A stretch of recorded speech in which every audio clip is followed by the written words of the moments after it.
Hello, welcome to Global Business. I am Imewere Uche. Now, recent news from the Central Bank of Nigeria says that all Naira is valid. So if you have the redesigned notes or the old notes, they are valid. And there is no time when they say that anyone will not be valid. Remember that the Supreme Court had said that redesigned notes are valid, or the old notes are valid till December. But right now, the Central Bank of Nigeria is saying we don't have any time limit. All Naira are legal tender, old or new. Anyway, down to poultry farmers, they are saying that the cost of feeds for chicken or for their poultry animals getting too expensive, and they want the Nigerian government to intervene. You know, I'd always wondered why chicken eggs had grown from 800 Naira it was to close to 3,200. Now we know. They say the cost of the feeds. Because some people have said it was the cost of the dollar, and I wondered how the dollar and the chicken, what was the relationship? Of course, there was no correlation. But they say the cost of the feeds, and they want the Nigerian government to intervene. How will the Nigerian government intervene? Well, we will look at it in subsequent programs. But today on the program, our guest will be looking at sundry economic issues. Before then, let's take a break.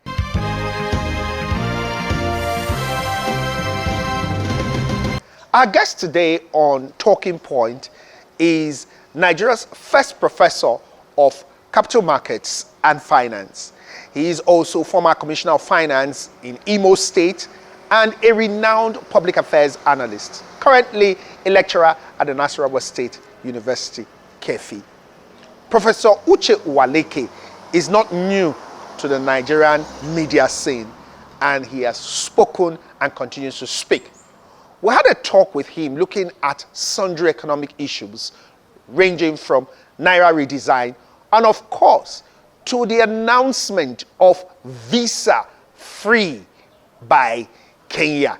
I remember that Kenya is not the only one that has announced it. Kenya, Rwanda, Gambia, Seychelles, they all have visa-free for African countries. We had his thoughts on this. Enjoy Talking Point.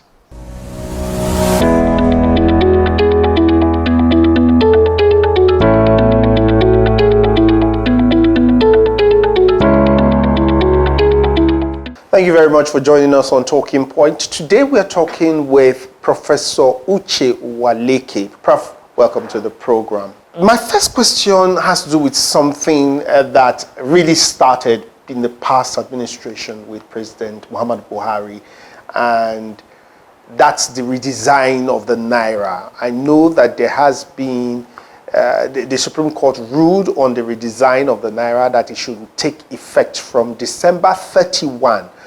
Then also the Central Bank had also slowed down on the redesign.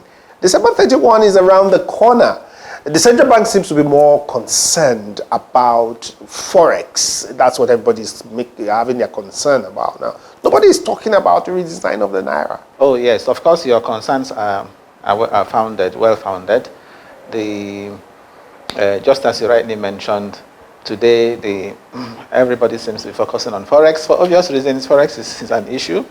So the new Central Bank governor, I'm sure what is bugging him at the moment is how to, put liquidity in the Forex market. The truth of the matter is this, and this is the way I read it. You remember that the current president wasn't too happy with the currency redesign.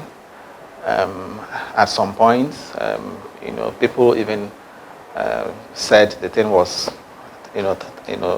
targeting, him, and naturally because he felt it was, it didn't help his cause, it didn't help his ambition to become the president. I wouldn't expect the president to continue, with the new currency notes, especially given so many controversies, surrounding the currency notes. It has become obvious now. It seems obvious now that the idea may be jettisoned. It's very likely the central bank is going to continue with the old naira notes. Otherwise, come to think of it, we are not, just as you rightly noted, this is October is gone. We are already in November, and we have not seen the new naira notes, being really pumped into the circulation. And the central bank isn't also talking about it. By now, I'd expected the central bank to be asking people to begin to wind down on the holdings of the old notes, to begin to bring them to the banks. But the central bank is not doing that.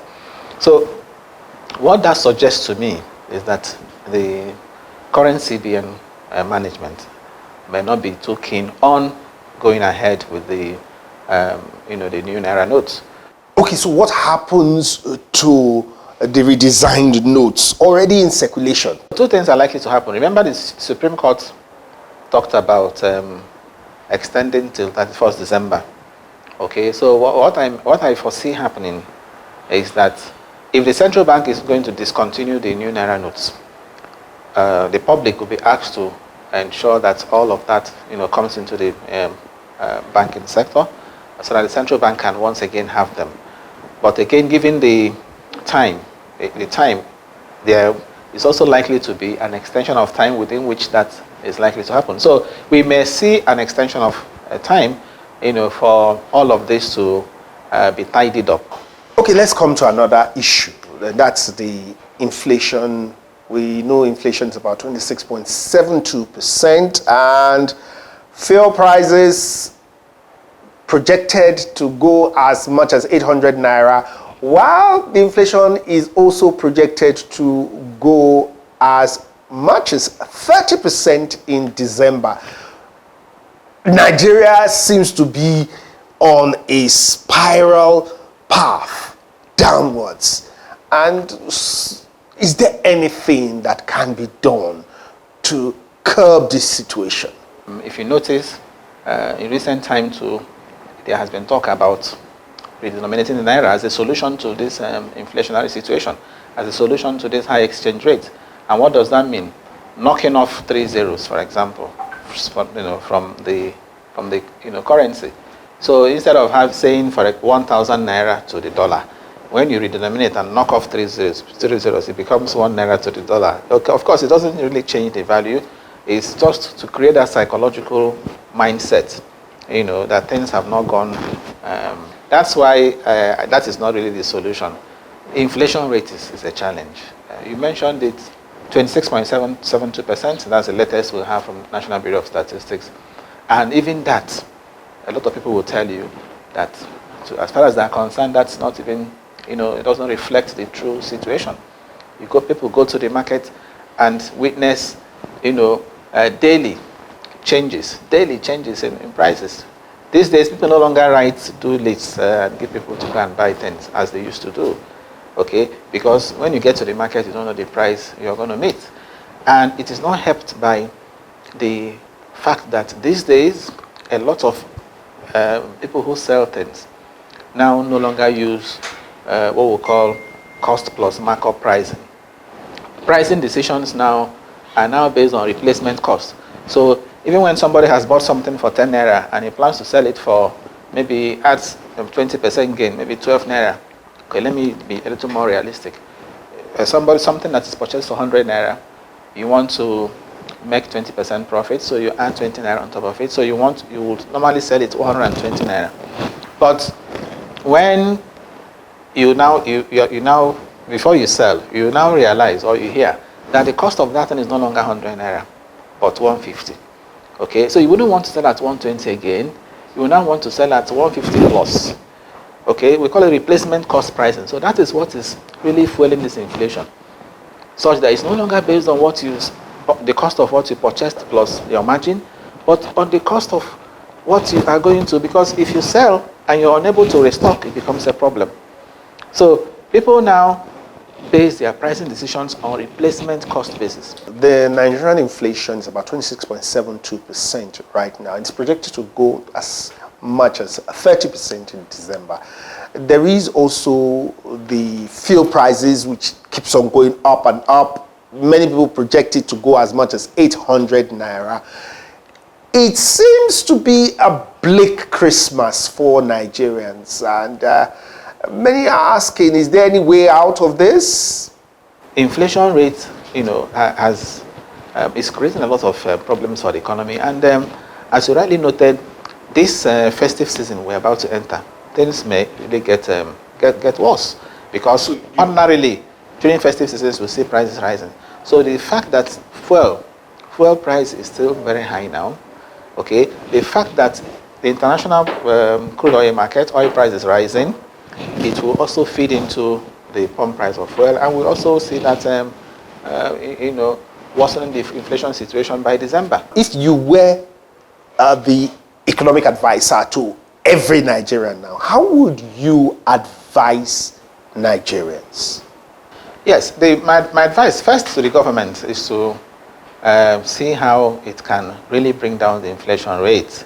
It is not about the central bank alone, because people say inflation rate is the responsibility of the central bank. The way it is in Nigeria today, the factors driving inflation in Nigeria today are not factors that the central bank can handle alone. Okay, when you talk about a high cost of fuel, when you talk about high cost of energy, power. Okay, when you talk about high cost of transport, when you talk about insecurity, these are things that are causing this inflation. And mind you, food inflation is where the problem is. Food inflation is also there, partly because of insecurity. So these are not the things central bank can handle. They are actually the things the government can do. So government should see to it that farmers are able to go to farms by ensuring that insecurity is handled. Government should also ensure that these refineries we are talking about today, as you rightly mentioned, we have been promised that the Port Harcourt refinery will be up and running by December. So we expect that at least the refinery should work so that we can reduce the import of fuel we are doing. So the power too is an issue.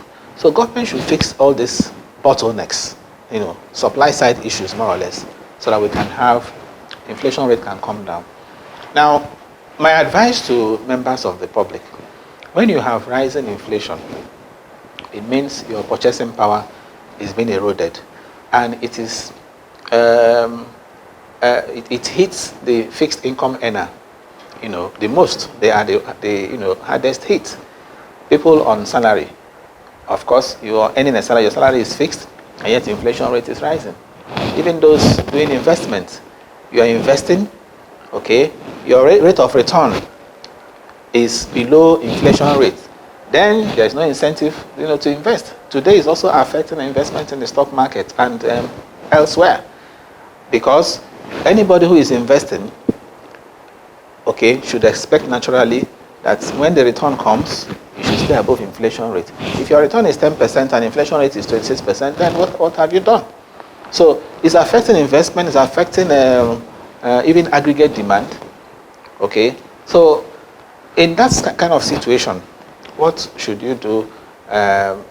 If you are doing consumption, the best you can do is to, try as much as possible to do what I call substitution, consumption substitution. By that I mean, if you were used to buying a product that the price has gone up so high, you try to check whether there are alternatives, whether there are close substitutes you can fall back to. So if the cost of semovita, for example, has gone up very high, you try to see whether there is a substitute you can use.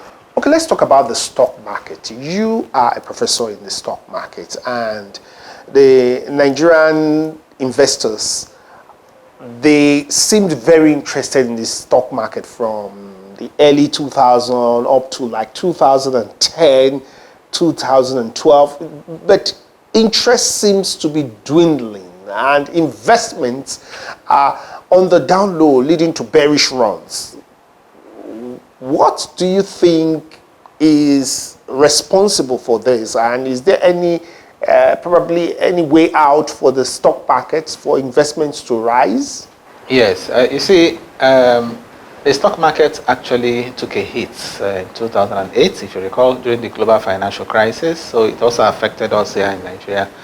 And since then, the market has not fully recovered. A lot of people whose fingers were burnt, are still reluctant and willing to, return to the market.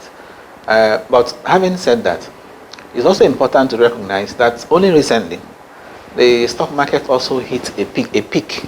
The peak that it had in 2007, talking about the all-share index. The all-share index touched 68,000 points, okay? And that was closely after, you recall, the inauguration. The president announced unification of exchange rates, announced some reforms. So at that time, a lot of foreign investors welcomed the idea because that's, according to them, what they had been expecting to hear. So that's pushed up, the market. Market sentiment was strong. But you notice in recent times, thing has come down. All-share index has come down. Market cap is also coming down, and that's because of the fact that the people still see a lot of uncertainty, in the system. Look at what has happened when that announcement was made. Exchange were unified. The parallel market rate and the official converged at that time, but now we are beginning to see them widen again. All right, so that's to suggest that what happened that time was simply a case of euphoria, announcement effect.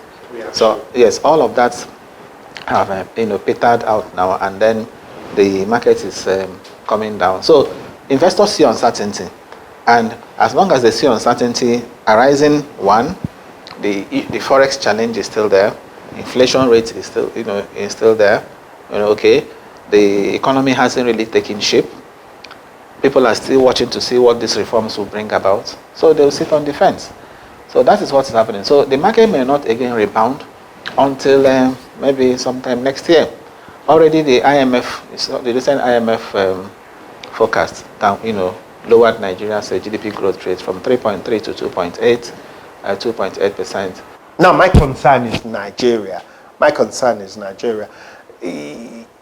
Nigeria, with the current economy on the down low and its relationship in the African polity, do you think Nigeria can attempt this and really have a positive impact on the economy?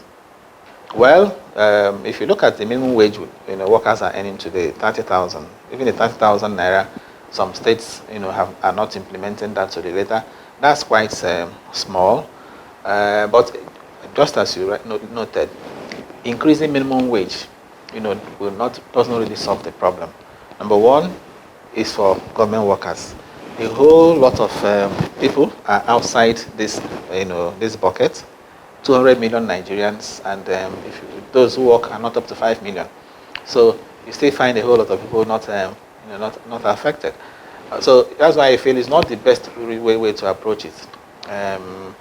I think government should be looking at things like expanding the national health insurance scheme, whatever will reduce people's out-of-pocket expense, should be considered. So if I know that if I'm sick, I can access healthcare, free of charge, that helps me. Okay, for now, it's only restricted to, again, government workers, and that's a few,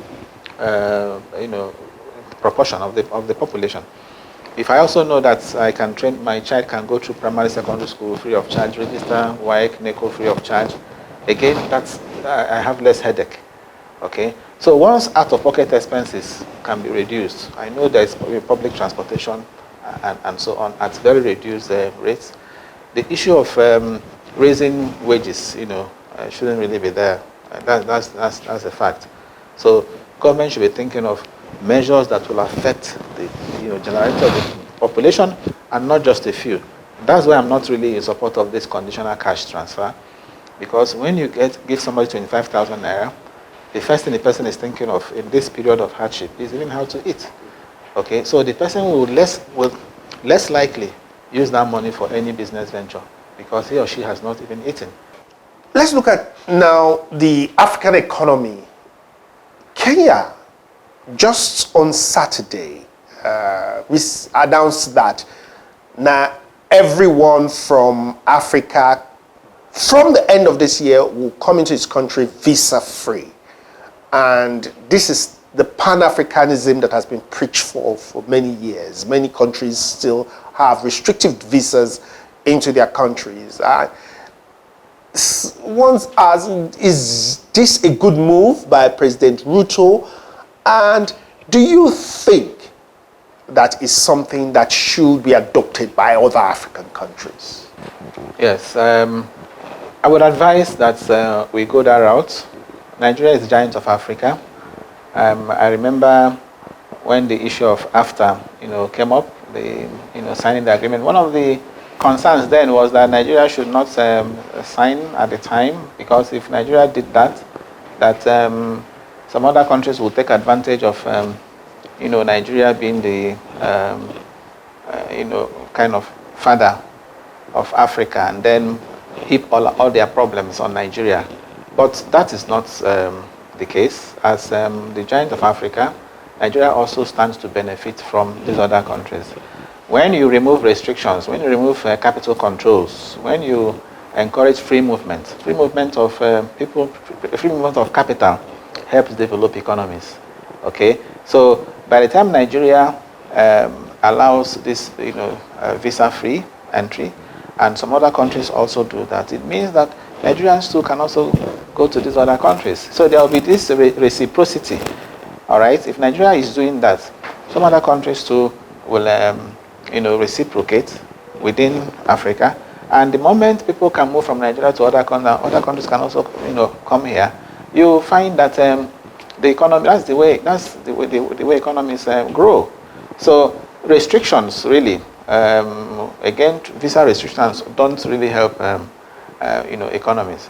Economic integration can only work when there is, free movement of persons, free movement of, capital, free movement of, goods. And that is why I would encourage, that kind of thing for, Nigeria to implement. Thank you very much, Professor Uche Uwaleke, for speaking with us on this and other issues. I mean, we have really gained from your wealth of knowledge. Thank you. My pleasure. Thanks so much. Yes. And we hope that you always join us whenever we call. And we've been talking to Professor Uche Uwaleke, who is a renowned Nigeria economist and, of course, public affairs analyst.